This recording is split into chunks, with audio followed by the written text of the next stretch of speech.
기도하겠습니다. 완전 무호하신 하나님의 말씀, 특별히 이것을 쓰면 너희로 예수께서 하나님의 아들이심을 믿고 그 이름을 힘입어 영생을 얻게 하려 함이라 라고 하는 요한복음의 말씀을 오늘도 저희들이 계속해서 묵상합니다. 주의 성령께서 이 말씀 속에 숨어있는 예수 그리스도의 주 되심과 또 하나님의 아들 되심, 또 메시아 되심을 우리 모두가 오늘 말씀을 통해 깨달을 수 있도록 영적인 눈이 열려 하나님의 말씀의 기이한 일들을 보는 복된 시간이 되게 하여 주시옵소서. 입술의 모든 말과 마음의 묵상이 주님께 연락되길 원하오며 예수님의 이름으로 기도하옵나이다. 아멘. 성경을 피시고 오늘은 5장 1절부터 9절까지 보도록 하겠습니다. 모든 복음서가 그런 것은 아니지만 요한복음은 20장 31절에 가게 되면 분명히 요한이 이 복음서를 쓴 목적을 기록하고 있습니다. 그렇기 때문에 우리가 학생이 된 그러한 입장에서 또 시험을 잘 보고 공부를 잘하기 위해서는 이 저자의 목적을 분명히 알아야 됩니다. 이 목적은 다른 데 있는 것이 아닙니다. 예수 그리스도를 믿는 데 있다 그랬습니다. 그래서 그 아들을 믿는 자에게 자녀가 되는 권세를 주셨다 그랬어요. 그렇지만 그 믿음이 단지 예수님께서 내가 원하시는 것을 하고 내가 원하는 말을 하기 때문에 믿는 믿음이면 그 믿음은 가짜 믿음 내지는 반 정도의 믿음이 될 수밖에 없다 그랬습니다. 그래서 중심을 보시는 예수님께서는 지금 어디를 가시든지 또 어느 때이든지 오늘도 1절에 보면 명절이라 그랬습니다. 어떤 명절인지 중요하지 않아요. 어떠한 신학자는 평생을 이 명절이 6월절인지 불임절인지 초막절인지 초식절인지 그걸 연구하는데 시간을 소비하고 있습니다만 그것이 중요한 것이 아닙니다. 이 명절에 우리는 12월 31일 날에 불꽃 축제 보러 가고 또 추석 때 설날 때 사랑하는 가족들하고 만나서 좋은 레스토랑에 가서 식사를 하고 이처럼 우리는 좋은 곳에 가서 좋은 사람들과 내가 기뻐하는 일을 하는데 명절을 사용하지만 예수님은 명절을 어떻게 사용하셨다는 거예요? 아무도 가지 않는, 아무도 만나고 싶어 하지 않는, 더럽고 추악하고 희망이 없고 아무런 가망성이 없는 곳에 가서 그 중에서도 한 명의 병자를 만나셨다는 것입니다. 이것이 중요한 것이에요. 그래서 예수님은 어디를 가든지 언제든지 한 가지 목적, 그 사람을 만나 구원하는데 그 목적이 있었다라는 데 이 말씀의 목적이 있습니다. 분명히 예수님께서 하신 기적을 다 쓴다면 온 세상에 있는 책이 부족할 것이다 그랬는데 요한이 7개의 이적을 추려냈어요. 왜 그렇습니까? 그것을 통해서 우리가 우리 각자 자신을 보기를 원하는 것이에요. 니고데모를 통해서 내 모습을 보는 것입니다. 거듭나야 하리라. 예수님은 니고데모의 중심을 보셨어요. 영생을 향한 열정은 있는데 자기가 주인이 되고자 하는 그 교만을 보셨습니다. 아직까지 사내들인 공원으로서의 자부심, 국회의원으로서의 자부심, 자기가 하려고 하는 그 자부심을 보셨습니다. 위로부터 거듭나야 된다. 너가 스스로 거듭나는 것이 아니라 위로부터 거듭나야 된다. 사마리아 여인을 만나셨습니다. 아무도 만나주지 않는 그 사마리아 여인에게 가서 내 남편을 데리고 오라 그랬어요.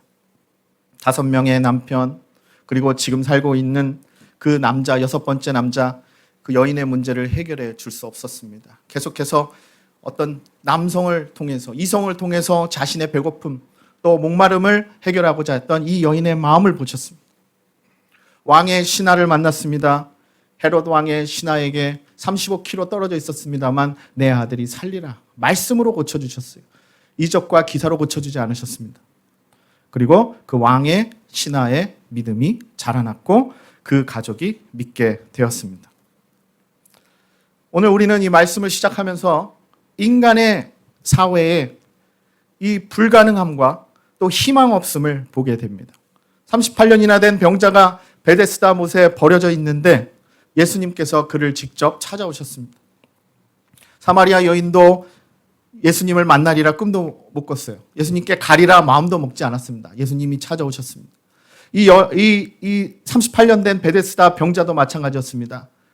아무런 의지도 없었고 아무런 마음의 갈망도 없었지만 예수님이 찾아오셨습니다. 우리가 아직 죄인 되었을 때 예수 그리스도께서 우리를 위해 십자가에 죽으심으로 하나님께서 우리를 향한 그의 사랑을 확증하셨느니라.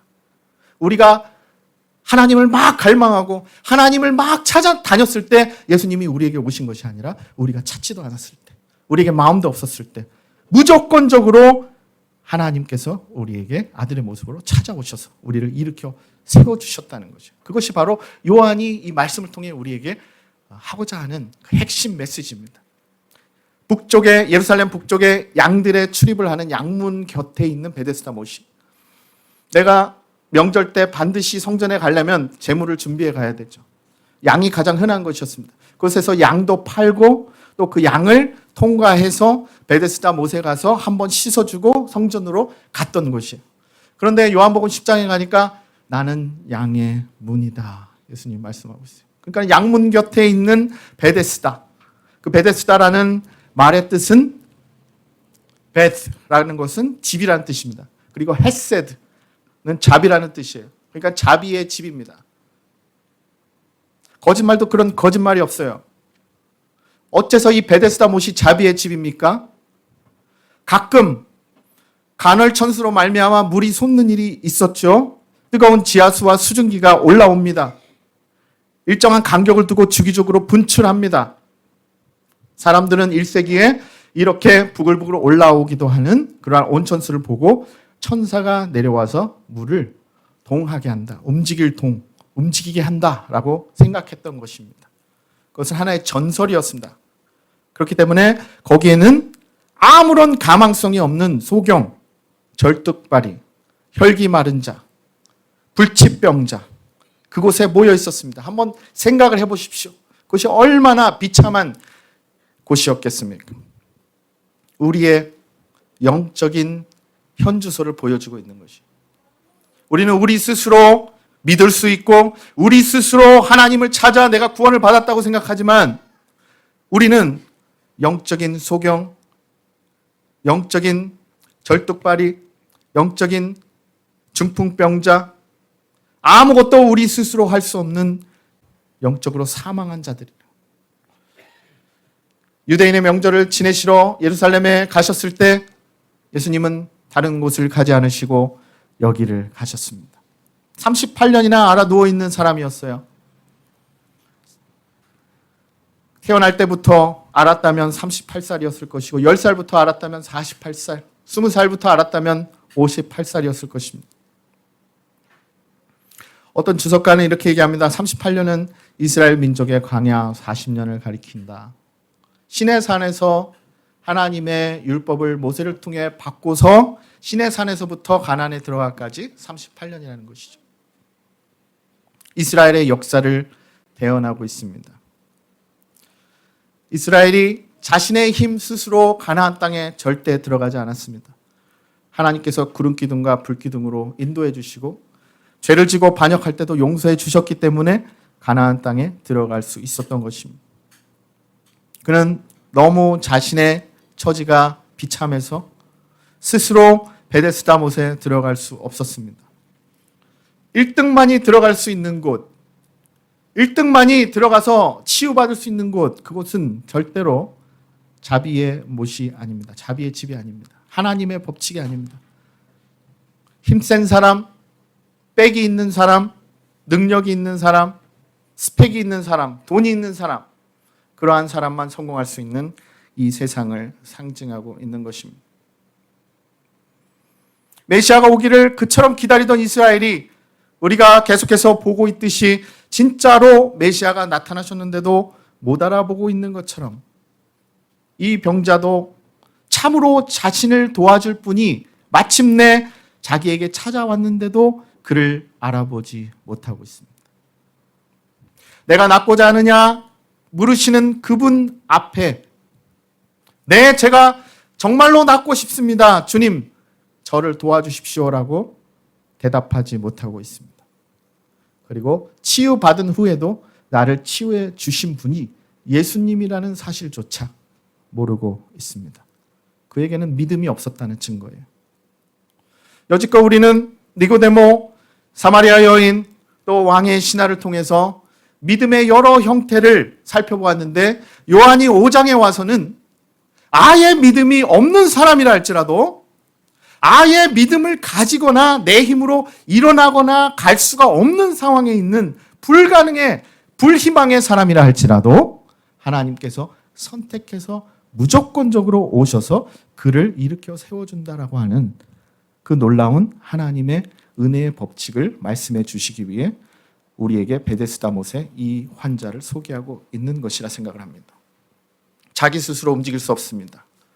자기를 움직여줄 사람이 아무도 없습니다. 언제든지 물이 동하기 시작하면 1년에 한 번 동했다고 해도 38번의 기회가 있었고 2번 동했다 그러면 곱하기를 계속하면 되겠죠. 한 달에 몇 번 동했든지 곱하기를 계속하면 38년에 얼마나 많은 기회를 놓쳤을까 한번 생각을 해보십시오. 하나님의 나라는 내가 능력이 있고 내가 빽이 있고 내가 돈이 있어서 들어가는 곳이 절대로 아닙니다. 진정한 베데스다, 자비의 집은 이 연못이 아니라 바로 예수 그리스도라고 하는 것을 요한이 우리에게 가르쳐주고 있는 것이죠. 그리고 세상의 법칙과 하나님의 법칙이 얼마나 대립되고 있는지를 우리에게 보여주고 있는 것입니다.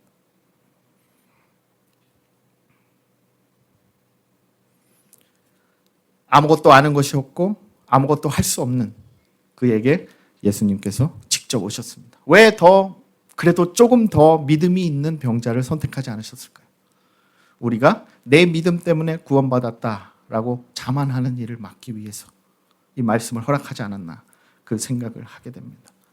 조금이라도 내가 믿음이 있었기 때문에 그 믿음을 보시고 예수님이 나를 구원해 주셨겠지라고 하는 그 마음조차 하나님께서 막으시기 위해 오늘 아무것도 모르고 있는, 아무것도 할 수 없는 이 병자를 우리에게 우리의 모습으로 하나님께서 요한의 서신을 통해 보여주고 있는 것이, 모든 인간은 이처럼 하나님 앞에 동일한 죄인이고 동일한 무능인이라고 하는 것입니다. 그것이 바로 오늘 말씀의 주요 핵심인 것입니다. 다니엘서 4장에 보니까 하나님께서는 자신의 뜻대로 행하시나니 그의 손을 금하든지 혹은 이르기를 당신이 무엇을 하느냐라고 할 자가 아무도 없도다라고 말씀하셨습니다. 하나님은 하나님의 완전하신 지혜와 계획 속에 하나님의 백성을 선택하시는 것이, 그 사람이 믿음이 없다 할지라도, 그 사람에게 의지가 없다 할지라도, 그 사람이 자신을 고쳐준 사람이 누군지 몰라도 하나님은 그 사람을 선택하실 수 있는 능력과 주권이 있는 분이라는 것입니다. 너희가 나를 택한 것이 아니요 내가 너희를 택하여 세웠나니, 요한복음 15장 16절에 말씀하고 있어요. 우리는 한순간에도 내가 예수님을 선택했다라고 자랑할 수 없습니다.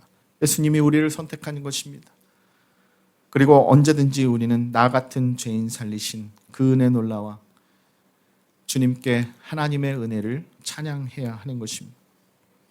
이처럼 베데스다 연못가는 세상을 의미합니다. 이 세상은 진리를 알지 못하는 소경, 선은 알되 행하지 못하는 절뚝발이, 그리고 말씀의 영에 기갈들어 혈기 마른 자들이 행복과 구원을 헛된 곳에서 찾아다니는 곳입니다. 물이 움직일 때 서로 들어가려고 아우성치는 곳입니다. 무한 경쟁의 시대입니다. 1등만이 통하는 세상입니다. 이름이 좋아 자비의 집이지 사실은 서로 경쟁하고 서로 싸우고 질시하며 미워하는 원수가 즐비한 곳입니다. 자신의 사정이 이렇게 딱하면 서로 도와주고 서로 먹여주고 서로 위로해 주는 곳이 베데스다가 돼야 되는데, 오히려 거기서도 서로 밀치고 서로 큰 소리치며 내가 먼저 들어가려고 하는 안타까운 우리 현주소를 보여주고 있는 것입니다. 그때 한 분이 오십니다. 그분은 무엇이든지 하실 수 있고 누구든지 고칠 수 있는 분입니다. 6절에 보니까 예수께서 그 누운 것을 보시고 병이 벌써 오래된 줄 아시고 이르시되, 보시고 아시는 주님. 우리는 겉모습만 보지만 예수님은 우리의 속모습까지 보시고 우리 속에 있는 모든 것을 아시는 주님입니다. 그 주님께서 물으셔요. 내가 낫고자 하느냐? 이것이 주님의 물으심입니다. 물론 낫고 싶죠? 안 낫고 싶겠습니까? 38년을 거기 누워 있었는데. 질문 같지도 않은 질문이죠. 그렇지만 중심을 보시는 주님께서 하시는 질문입니다. 이것은 곧 이 병자에게 낫고자 하는 마음이 없었다는 것을 의미하고 있어요. 처음에는 그렇지 않았죠. 그렇지만 여러분 38년이에요. 수많은 기회를 놓쳤습니다. 움직일 수가 없어요. 아무도 자신을 움직여주지 않아요. 들어가는 것만 봅니다. 누군가 가장 빠른 사람이 들어가는 것만 보고 38년을 지냈습니다. 그에게는 모든 희망과 소망과 의지가 사라졌다는 것이. 우리의 영적인 삶이 때로는 이렇다는 것입니다. 하나님께서 은혜를 준비해 주시고 축복을 준비해 주셨다고 해서 우리가 그 자리에 와 있다고 해서 항상 우리가 그 은혜와 축복을 받는 것이 아니더라는 것이에요. 우리의 마음에 의지와 갈급함이 사라졌기 때문입니다. 내가 낫고자 하느냐? 내가 구원받기를 원하느냐? 내가 나의 축복을 원하느냐? 오늘날 네가 나를 바라보기를 원하느냐? 우리에게 똑같은 질문을 하고 계시지만 사실은 우리의 중심에 예수님만을 원하는, 메시아를 원하고 나의 구세주를 원하는 그러한 간절한 마음이 오래전에 어떠한 이유에서든지 사라졌다는 것입니다. 건강한 자에게는 의사가 쓸데없고 병든 자에게라야 쓸데있느니라. 너희가 맹인이 되었더라면 죄가 없으려니와 본다고 하니 너희 죄가 그대로 있느니라.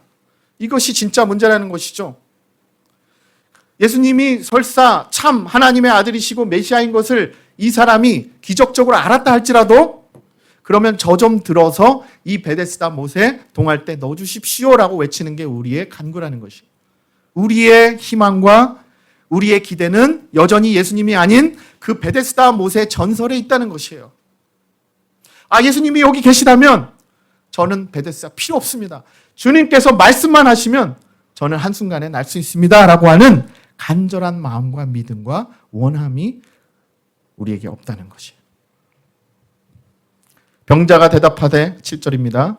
주여, 물이 움직일 때 나를 못에 넣어주는 사람이 없어. 내가 가는 동안에 다른 사람이 먼저 내려가나이다. 38년 동안 찌든 병자의 대답이에요. 내가 낫고자 하느냐? 네, 주님. Yes, Lord. 네, 주님. 낫고자 합니다. 라고 하는 yes가 없었어요. 우리가 오늘 본문에서 놓치지 말아야 할 사실은 이 병자는 yes라고 대답하지 않았다는 것이에요. 그런데도 예수님이 오셔서 고쳐주셨다는 거예요. 그것이 주님 안에서 구원받았다면 여러분과 저의 모습이라는 것입니다. 예수님 간절히 원하셨어요? 예수님 간절히 찾으셨어요? 그러나 예수님 오셨다는 것이에요. 온지도 몰랐을 때, 그분이 뭘 해줄 수 있을지도 몰랐을 때 주님은 우리를 붙잡아 일으켜 세워주셨다는 것이에요. 무능한 자신을 한탄만 하고 있습니다. 다른 사람을 원망만 하고 있습니다. 다른 사람 탓만 하고 있습니다. 아담아, 내가 어디 있느냐? 찾으시는 하나님, 선교하시는 하나님, 전도하시는 하나님 앞에 당신이 나에게 주신 여자 때문에 내가 이렇게 됐습니다. 뱀이 나를 꿰어서 이렇게 됐습니다. 코로나 때문에 내가 이렇게 됐습니다.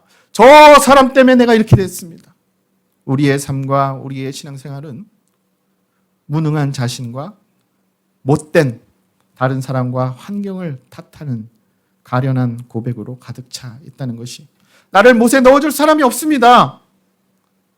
자신에게서도 타인에게서도 생존의 경쟁 속에서도 언제나 희망이 없는 무능한 인생임을 고백하고 있습니다.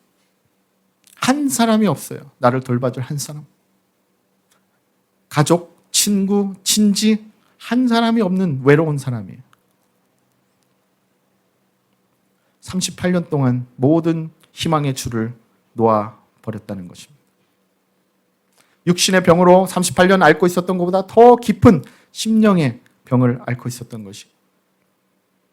시편 146편에 보니까 방백을 의지하지 말며 도울 힘이 없는 인생을 의지하지 말라. 그 호흡이 끊어지면 흙으로 돌아가서 당일에 그 도모가 소멸되는 것이 인생이니라.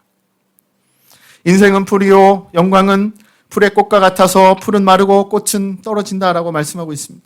잠깐 있다 사라지는 안개와 같은 것이 우리 인생이라고 말씀하고 있습니다. 시편 90편에서는 우리의 나를 계수하는 것이 지혜 중에 참 지혜다 그랬어요. 호주교회를 와 섬기면서 How are you today? 라고 형식적으로 만나면 인사를 하면 몇몇 노인분들은 I woke up this morning. 오늘 아침에도 눈을 떴어, 깼어. 그러면서 하하하 서로 웃어요. 오늘 아침에 눈을 떴으니 감사하다, 좋다라고 하는 것이죠. 지난주 화요일 제 사랑하는 친구 목사님이 굿나잇 하고 침대에 들어갔다 수요일 날 눈을 뜨지 못했습니다. 여러분, 오늘 우리가 눈을 떠서 이곳에 와 있는 것 나의 힘으로 있는 것이 아니죠. 우리가 가볍게 생각하지만 하나님이 부르시면 우리는 거절할 수 없이, 반항할 수 없이 갈 수밖에 없는 것이 인생이더라고요. 가족들은, 또 교회는 준비할 기회도 없이 남편과 아빠와 목사님을 잃었습니다. 나의 장례식이 이번 주에 일어날지 모르는 거예요, 우리가. 우리 신학 동기 중에 가장 건강한 목사님이거든요. 우리 9시 예배 90세 넘은 할머니는 심장 수술을 4번이나 받고도 지금 살고 계시는데, 이 건강한 53세 목사님은 차가운 죽음이 됐어요, 아침에.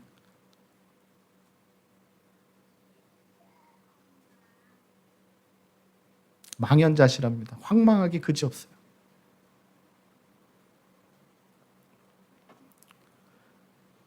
어디에 희망을 두시겠습니까? 주님을 바라보며 오직 주님께 희망을 두어야 되는 것이 우리의 인생인데, 우리는 차일피일 그것을 미루고 있다는 것이 마치 나에게 키가 있는 것처럼, 그렇게 아무것도 모르고 지금 남 탓, 자기 탓, 인생 탓하고 있는 이 병자를 주님은 긍휼의 마음과 눈으로 보고 계시는 거예요. 많은 사람들이 명절에 오고 가지만 그에게 관심을 가져주는 사람 아무도 없을 때, 인생을 포기한 채 그곳에 누워있는 이 사람과 같은 나에게 예수님이 다가오시는 것이에요. 스스로는 절대 구원받을 수 없는 죄된 인간의 자화상인 것이죠. 세상은 거짓돼요. 자비의 집이라고 해놓고 경쟁을 시키고 뒤통수를 칩니다. 그러나 예수님은 그렇지 않으셔요. 물이 동할 때 나를 연못에 넣어주는 사람이 없어서 내가 치유받지 못하는 것이 아닙니다. 진정한 자비의 주 되시는 예수님을 몰라서 그런 것이죠. 우리는 성경을 읽을 때 전지적인 참견의 시점이 되어서 이 사람들을 봅니다. 그러나 나의 삶은 못 보는 것이에요, 우리가. 나의 삶은 못 봐요. 좌절과 절망이 있는, 기쁨이 없는 우리의 삶에도 늘 불평과 핑계가 있습니다. 그러나 주님은 여전히 찾아오십니다. 물질 문명이 발달할수록 우리는 더 외롭죠. 의지할 때를 찾습니다. 돈은 많아졌는데, 생활은 부요해졌는데 여전히 우리는 마음 한구석이 외롭습니다. 그래서 주님을 모르는 사람들은 술과 마약으로 일시적인 고통과 외로움을 해소하려고 합니다. 그러나 악순환의 연속일 뿐 근본적인 해결책이 없습니다. 그가 원하지 않는데도, 그에게 믿음이 하나도 없는데도 주권적으로 그를 선택해서 만나주십니다. 오늘도 버림받은 자들, 소외된 자들, 병든 자들, 가난하고 힘이 없는 자들, 일어날 가능성이 전혀 없는 자들, 그에게 가까이 오시는 주님이십니다. 그리고 우리의 영혼을 만져주시는 주님, 오늘 우리에게 똑같이 물으십니다. 내가 낫기를 원하느냐? 나를 정말 만나기를 원하느냐? 나를 만나기 원해 이 자리에 와 있는 것이냐? 아니면 다른 목적을 가지고 이곳에 와 있는 것이냐? 육적인 문제 이상이라는 것이죠. 주님을 향한 갈망, 의지, 이러한 것들이 우리의 삶에 어느 순간부터 사라졌다는 것이. 하나님을 정말 갈망한다면 우리의 교회가 달라질 것입니다. 우리의 가정이 달라질 것입니다. 우리의 결혼 생활이 달라질 것입니다. 우리의 자녀들이 달라질 것입니다. 우리의 스케줄과 우리의 우선순위가 달라질 것입니다.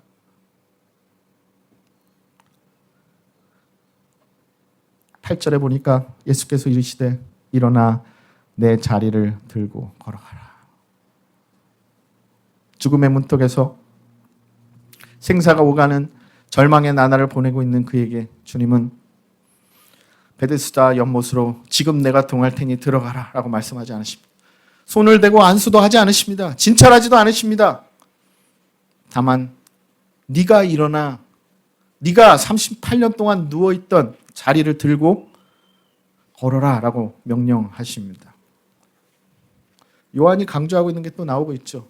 큰 기적과 이사가 아니라 무엇입니까? 말씀의 능력, 말씀의 능력. 그 예수님은 어떤 분이에요? 빛이 있으라 하니 빛이 있었고 우리의 형상으로 인간을 만들자 했더니 우리가 만들어진, 말씀하시면 아무것도 안 되는 것이 없으신 엘샤다이의 능력의 그 주님께서 이 병자 앞에 서셔서 일어나 내 자리를 들고 걸어가라 라고 말씀하고 계시는 것이. 3년 8개월도 아니고 38년 동안 제가 누워 있었는데 어떻게 일어나라는 거예요? 일어나는 것만도 아니고 들고 걸어가라니요. 그러한 마음이 생겼겠죠. 그러나 그는 그때 순종했습니다. 그리고 놀라운 능력을 경험했습니다. 나사로야 나오라 라고 말하면 그분이 말씀하셨기 때문에 무덤 가운데 있는 자가 수족을 동인 채 나올 수밖에 없는 것이에요.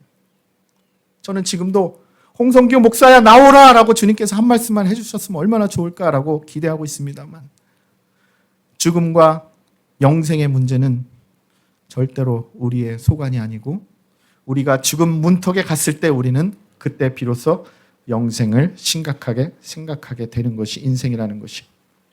창조주 하나님의 명령에 이 병자가 벌떡 일어나 한 번도 걸어본 적이 없는 그 길을 자기가 누워있던 자리를 들고 걸어갑니다. 오늘도 우리는 주님만을 의지하도록 하나님께서 이 말씀을 허락하셨습니다. 절망의 자리에서 일어나라. 허울 좋은 집, 차, 성공, 돈, 그거 중요한 것이 아니고 나를 바라보고 일어나 걸으라 말씀하시는 것이. 다윗이 이렇게 고백했죠. 주여 내가 무엇을 바라리요? 나의 소망은 주께 있나이다. 베데스다를 사모하지 마세요. 인생의 신기루를 쫓아가지 마십시오. 거짓된 인생의 가르침을 우리 아이들에게 물려주지 마십시오. 오직 예수님만이 하나님의 아들이시고 유일한 구원자이십니다. 예수님은 이 병자를 아셨어요. 보셨어요. 우리를 아십니다. 우리를 보고 계셔요. 우리의 지침, 우리의 허무주의, 비관주의, 자포자기 모두 알고 계십니다. 우리의 절망 알고 계십니다. 그래도 오십니다. 그리고 내가 낫고자 하느냐 우리에게 물으십니다. 오늘 이 말씀을 허락하신 주님께 감사합니다. 그리고 그리스도인으로서 더 이상 남의 탓으로 돌리지 않고 상황 탓으로 돌리지 않고 그 원인이 바로 나 자신에게 있음을 깨닫습니다. 그리고 이제 주님을 바라보고 주님의 손을 잡고 일어나는 우리 모두가 되실 수 있기를 주님의 이름으로 축원합니다. 기도하겠습니다. 그렇습니다. 주님, 기적과 큰 어떠한 기사가 있는 것이 중요한 것이 아니라 나에게 의지가 사라진 것이 문제였습니다.